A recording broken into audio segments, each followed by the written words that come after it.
symbolizes happiness. Well, I don't know if that is completely true. I know that money is important, but is it really everything? Let's have a look at this tree. As we know, trees have nature spirits. From what I can see over here, there are many deities and gods that have been placed here, I am sure, for making wishes. This tree is very old, and it must have been someone placed something here and made a wish a long time ago. And that wish probably did come true, which is why you have so many other deities and gods placed here under this tree. Now, in this episode, we're going to find out more. What else do people do to get more wealth? What do they pray to? Are there rituals? Are there myths, beliefs, and gods and deities? Stay with me and find out more.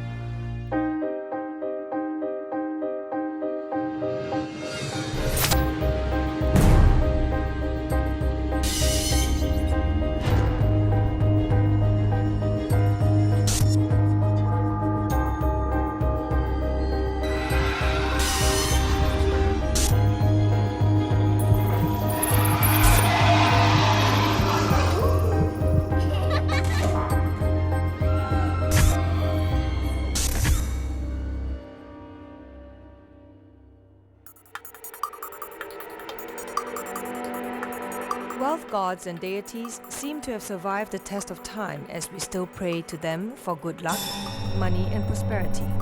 Huge temples with beautiful architecture are built for both the ancient and modern ways of worship. What is most interesting is that good fortune seems to speak the same language as devotees from all races and backgrounds will pray and ask for favors from these wealth gods without regards to their origins.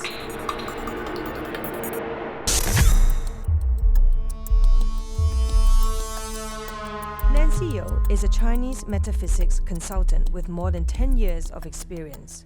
Today, she will show us the keys to generating internal wealth through the party charts of two renowned celebrities. What is this party reading? Why I know many people get their party read because they're looking for wealth. First of all, the party itself, it is an understanding of the positions of the stars in the heaven on the time and the day that you were born, because these planets have an influence on our lives. So therefore our characteristic can be read from the chart. And at the same time, because this is actually an understanding of an energy flow, and the chart itself talks about our lives somewhat like a vehicle that you drive today. At the bottom of our paper here, you will notice that there are, we call it columns, where you notice that they move at 10 years intervals. So every 10 years, there will be a change in the energy. So from there, we can then analyze what sort of advantages, auspiciousnesses will be coming in through your life, and at which point in your life will it come in. How does this link to why people do these readings for wealth? It's actually like wanting to know the weather forecast. Right. So they want to forecast their lives. What will be, what would be coming forth in their lives? Would it be good times? Would it be bad times? So if we know that the coming years are actually very auspicious and it's your wealth luck, then as a consultant, we will try to help you maximize the possibility of this wealth. Let's say, if you didn't know any better, you might still be getting wealth, but at a smaller fraction. We now know that understanding our party can help us to enhance and improve our inner wealth. So let's find out how accurate these readings are through the charts of Jackie Chan and Mother Teresa. By analyzing their party chart right now to tell you the accuracy of this, and in terms of people that we already know, correct? Okay, so comparatively, I mean, of course, we're interested in Jackie Chan because, he's really made it really big, right? Yes. Okay, and I believe he didn't start from a wealthy background. So tell me more. If you were to look at Jackie Chan's party chart, you will realize that he, like you said, did not come from a rich family. In fact, his father migrated over to Australia to work in order to get money. And at a very young age, he was put into schools, which he didn't do very well because his affinity to education, the traditional type, was not there. So what he did was he was put into martial arts school, which he did very well. But again, looking at the chart, we notice that the wealth elements, if I could just point out here, where? in his main chart, you will see the wealth elements here. These are the wealth elements. Yes, by virtue of the fact that it is in his chart, it means that he has an affinity towards wealth. Money lah. And he will chase wealth as he moves on in life. But his journey showed us that the first 3 pillars of his life, Which is 10, 20, 30. 30, was not very conducive for him to get this wealth. He kept on and on and on. But by the time he reached 40, that was when things changed. Why did it change? It's because during 40, he moved into a luck pillar during his 40 and 50 year luck pillar, that's the whole 20 years, where we actually see Jackie Chan come out. And he even launched his career in Hollywood. Yeah, correct. During those 20 years. We see that Jackie Chan's BaZi reading is quite precise. What about Mother Teresa?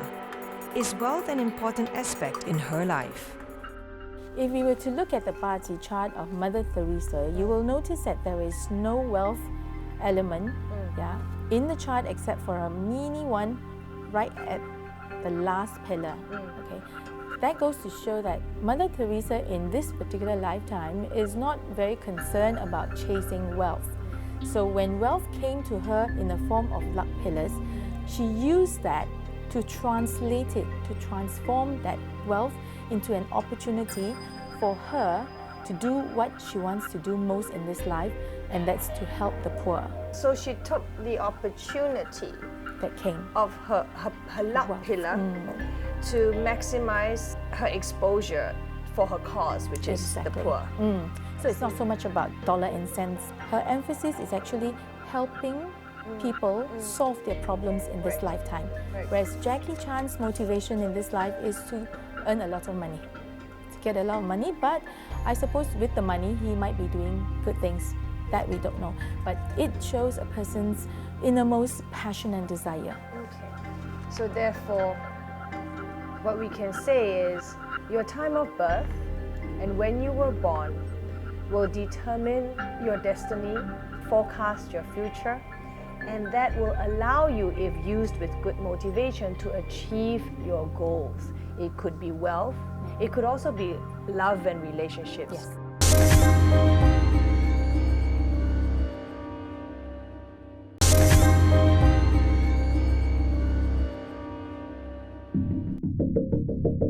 We believe that many external symbols and objects can attract wealth into our lives.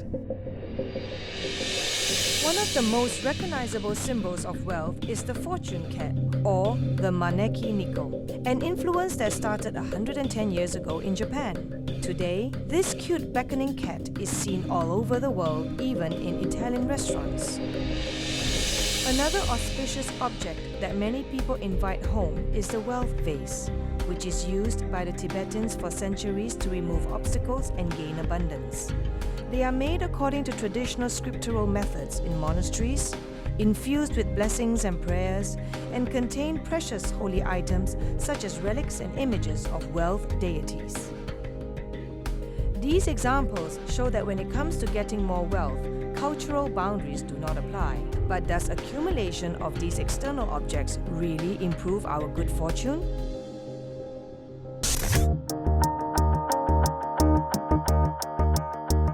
Looking at your internal wealth and examining some external items to draw in wealth, let's knock on the doors of the divine, goddesses and deities to request for some money luck. Is this really possible? I'm not sure about you, but I'm pretty excited to find out the answer. Let's go!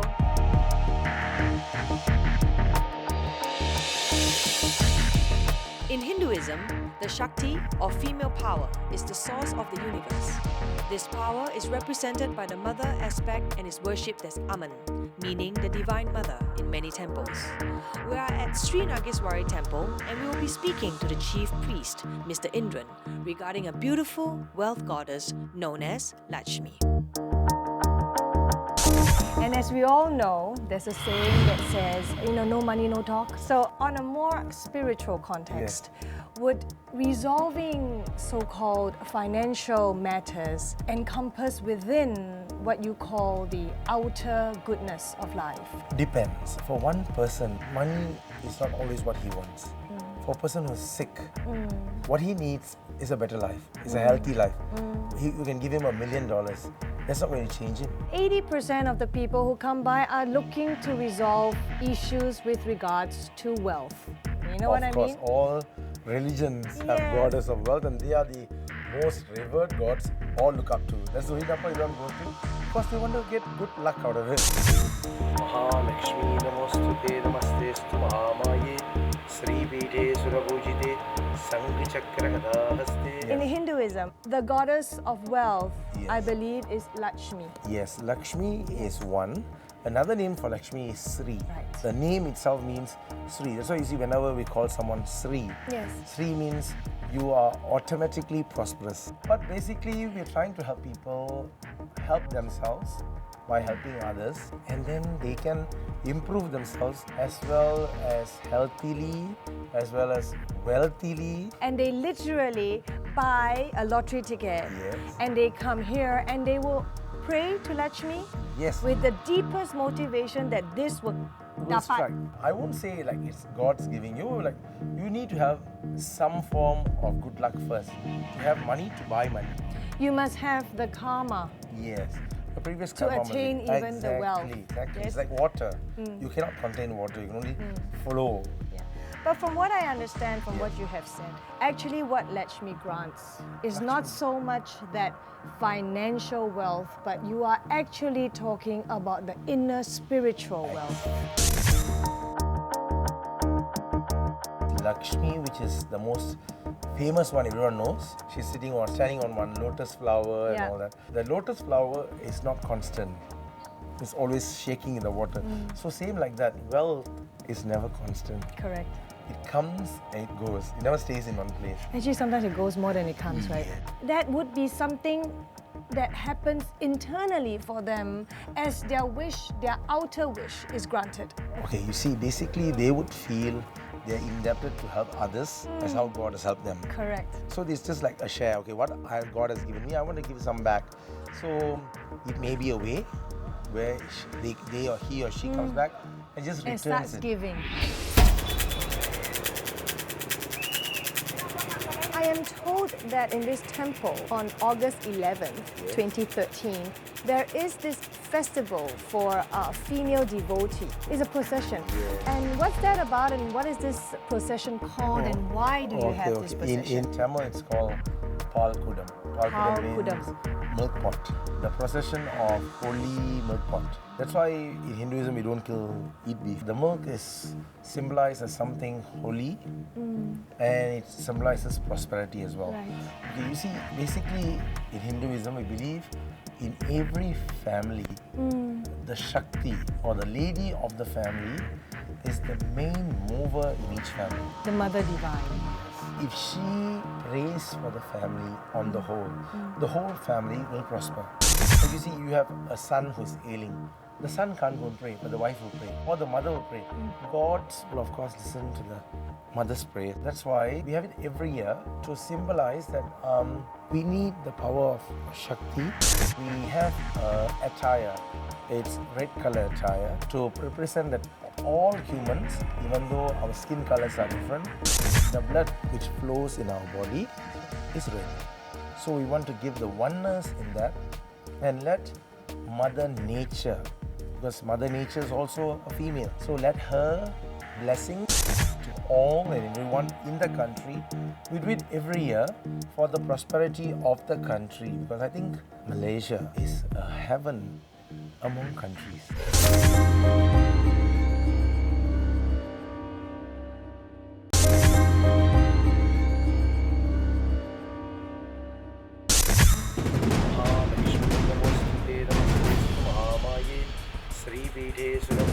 Now that we have seen how the Divine Mother blesses her devotees who pray to her, we will take you to Penang and meet two hell guards from down under and see how they dish out wealth luck through a colourful and interesting trance.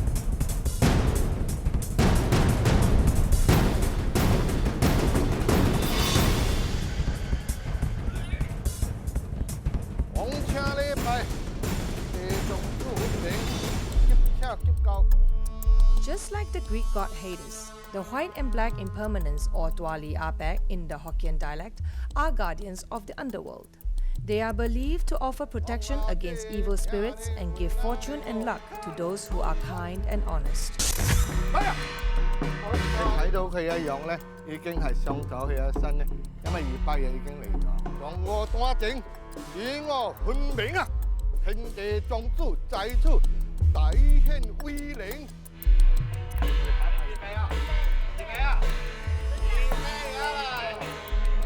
This is absolutely bizarre. Instead of the white impermanents taking trance through this gentleman, the Hell Guards have decided to switch roles and both deities are making an appearance tonight instead of just one. 大拜可以嚟㗎，調換㗎。可以嘅，因為佢本身咧係黑色嘅喺佢嘅嚟嘅，一陣間咧唔同㗎啦。你睇到佢一樣咧，已經係送咗佢一身咧，因為200日已經嚟咗，因為佢可以調轉嘅。 佢隨時入邊個身咧係同佢有緣咧，佢入。呢個要開始嚟大伯㗎啦，等我而家係幫你做下法事咁咯。嚟啊！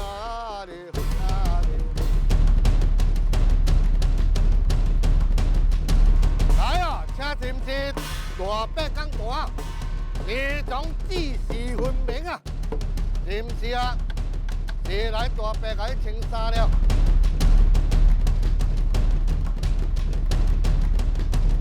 你可以問我哋嘅第828，今晚有緣啊！你嚟到我哋嘅壇前啊，睇有乜嘢想問佢哋嘅，佢可以答翻你哋嘅問題啦。有咩問題，好想知嘅。點解佢哋有即係嗰份工都會又可以俾人叫佢招財？ 係有咩拉能咧？有咩拉能？譬如話，如果你做好嘅咧，做好事嘅人咧，係如果需要幫嘅人咧，佢會幫你啫，唔係睇個個人都可以幫嘅。你同佢有緣先啊嘛。如果你而家同佢冇緣啊，你根本你唔會你揾到佢啊嘛。我哋因為佢嘅財咧來自於地，即係地有地財，因為出財就係福氣。 我哋而家人咧生出嚟咧，又帶嚟好咩福氣嘅，即係大伯爺去幫你嘅時候咧，佢會指點第一係指點你點樣行出呢個運。你點樣行咧？你應該係做咩好事，或者你應該係揾機會，即係講你點樣去指點你喺每一日你應該做乜嘢。因為佢係陰煞，佢知道卡瑪係咩。佢一定係知道你本身有卡瑪，有咩嘢係你身邊啊。 你有好多祭子，即係你睇唔到嘅冤家祭子，你睇唔到嘅，即係佢會點樣去化解你嘅嘢？因為一個人咧係有做乜嘢都唔成功咧，一定係有好多原因嘅。It was a bit more difficult for me to grasp, but watching these two worldly deities right now in action has given me a little bit more, shall we say, understanding and maybe my personally having some faith in it. So maybe I will have a question myself. When I asked these two hell gods if I have any money luck, their answers were vague, and I was told that it depends on my karma. I have also observed that they were offering healing services to the public. But to the folks in Penang and Southeast Asia, Tuali Apek are seen as icons of money and luck.